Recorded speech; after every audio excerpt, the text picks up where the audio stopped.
বলছি তো হবে না, সারা জীবন আমার হাড় মাস জ্বালিয়ে খেলে। কপাল কপাল, কে যে কার হাড় মাস চালিয়েছে তা ঈশ্বরই জানেন। বুড়ো আর বুড়ি মোটে দুটো প্রাণীর সংসার, কিন্তু হলে কি হবে, বুড়ি অত্যন্ত মুখরা আর তার মুখের জ্বালায় জ্বলে পুড়ে যায় বুড়ো। কি গো, এমন তেল জ্বালিয়ে ঝোল কেন? যেটুকু কাঠ ছিল তাই দিয়ে ওই রান্নাই হয়। কাঠ নেই বললেই তো পারতে। কাঠ কেটে আমায় উদ্ধার করো, কি মধ্যে যে তোমায় বিয়ে করেছিলাম। কি এত বড় কথা? আমি খাবোই না, খাবোই না। না খেলে ভাতে জল ঢেলে উঠে পড়ো। হ্যাঁ তাই যাবো। কি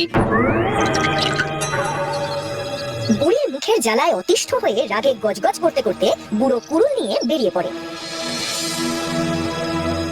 আমি জঙ্গলে যাব, সেখান থেকে কাঠ জোগাড় করবো, তারপর সেই কাঠ বিক্রি করে টাকা নিয়ে তবে বাড়ি ফিরবো। নইলে আর বাড়ি ফিরবোই না। বুড়ো হাঁটতে হাঁটতে গ্রাম ছেড়ে পৌঁছে যায় পাহাড়ের জঙ্গলে। আহ কি সুন্দর চারিদিক, সবুজ আর সবুজ। ওগুলো কি হাতি মনে হচ্ছে? হ্যাঁ, কি সুন্দর চকচকে গায়ের রং, মনে হচ্ছে এরা স্বর্গের ঐরাবত। যাচ্ছে কোথায় দেখতে হচ্ছে তো। জল খাচ্ছি, ব্যাস এবারে কি করে দেখতে হবে।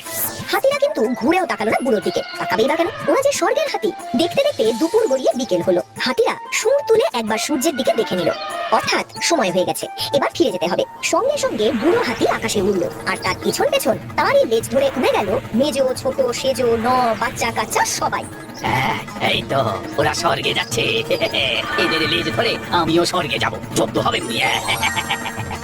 যেমন ভাবা তেমন কাজ, বুড়ো খট করে সব শেষের হাতির লেজ ধরে ফেলে, আর তারপর উড়তে উড়তে পৌঁছে যায় স্বর্গে।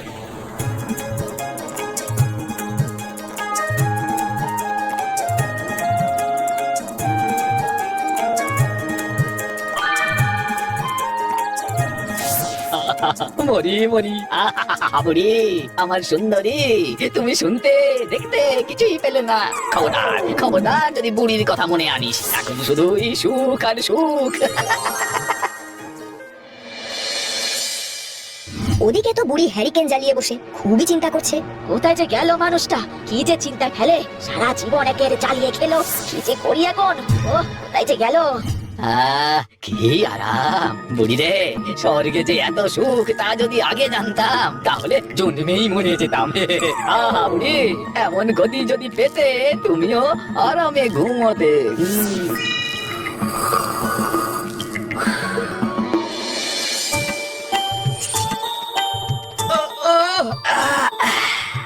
কি ফুরফুরে লাগছে, যেন কোনো ক্লান্তি নেই।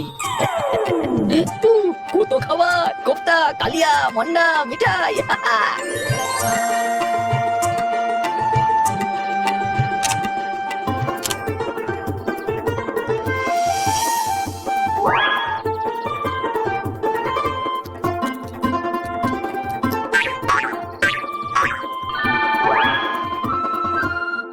আর খাবো না বুড়ির ধোলাই। খা রে বুড়ি, তুই তোর ঝোল খা।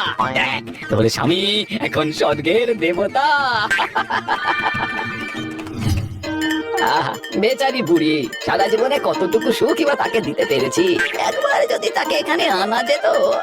আচ্ছা, এই টাকা পয়সা সোনা দানা মন্ডা মিঠাই নিয়ে একবার যদি বুড়ির সঙ্গে দেখা করে আসা যায়। ব্যাস যেমন ভাবা তেমন কাজ, বুড়ো সোনা সুতোয় বোনা বস্তায় সব ভরে পরদিন সকালে হাজির হয় মর্তে সেই জঙ্গলে। ওগো কোথায় গেলে গো? সত্যি বেচারি, বুড়ির মুখের জন্য তো বুড়ো টিকতেও পারলো না। ফিরে এসো গো, ফিরে এসো। এই তো ফিরে এসেছি।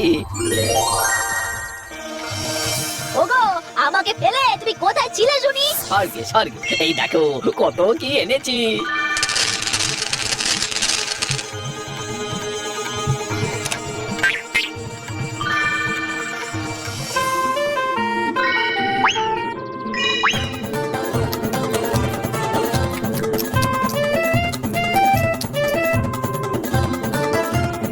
বুড়ো বুড়িকে স্বর্গের সব গল্প বলে।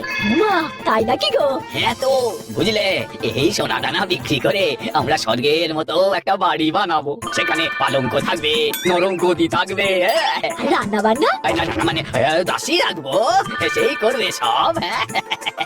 ব্যাস কিছুদিনের মধ্যেই কুঁড়ে ঘর বদলে হয় রাজপ্রাসাদ। সেবার জন্য দাস দাসী, আরামই আরাম। প্রতিবেশী জুটিয়ে স্বামীর স্বর্গযাত্রার গল্প শোনায় বুড়ি। আমাদেরও বড় ইচ্ছে করে স্বর্গ দেখতে। আমারও। আহা, যদি আমরা ওখান থেকে সোনাদানা আনতে পারি তাহলে আমাদের আর কষ্ট থাকবে না। হ্যাঁ, আমাদেরও বড় ইচ্ছে করে স্বর্গ দেখতে। ও দিদা, তুমি একটু দাদুকে বলো না। আমি বলেছিলাম বলেই তো জঙ্গলে গেছিল। আচ্ছা আচ্ছা, দেখছি দেখছি, তোরা এখন যা দেখি যা। বুড়ির মনের শান্তি উড়ে যায়, ভাবে কেমন করে বুড়োকে পটিয়ে সবাইকে নিয়ে স্বর্গে যাওয়া যায়, কারণ বুড়ি যে কথা দিয়ে দিয়েছে। ওগো, তুমি কেমন স্বর্গে ঘুরে এলে, আমি যেতে পারলাম না। হ্যাঁ? আহা, এখানেও তো স্বর্গের সুখেই আছো। না না, আমার খুব স্বর্গ দেখতে ইচ্ছে করে গো। সে গেলেই হয়। দেখো, এই গ্রামের সবার খুব কষ্ট, ওদেরও যদি একটু সঙ্গে নিয়ে যায়। হ্যাঁ, সবাইকে স্বর্গে নিয়ে গেলে স্বর্গে যে জায়গা হবে না, জায়গাটা খুব ছোট, আমাদের মর্তের মতন এত বড় নয় গো। আরে ওরা যাবে, ওই সোনা দানা নেবে আর চলে আসবে। আর তুমি সে তুমি যেখানে, আমিও তো সেখানে, বলো। তুমি যেখানে আমি সেখানে। ব্যাস, গ্রাম শুদ্ধ মানুষ ঝেঁটিয়ে হাজির হয় জঙ্গলে স্বর্গে যাবে বলে। ওই ওই ওই ওই যে হাতিটা জল খাচ্ছে, এবার উড়। প্রথমে আমি, তারপরে বুড়ি, আর তারপরে সবাই একে একে শিকলের মতন পা ধরবে, বুঝেছো?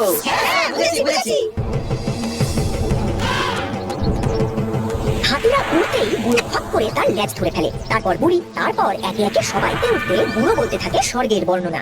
আর অডেল সোনা দানা বাঁশকারা দিয়ে মাপা হচ্ছে। কত বড় বাচ্চারা? সে অনেক বড়। এই কত ভাগারা, এই এত বড়।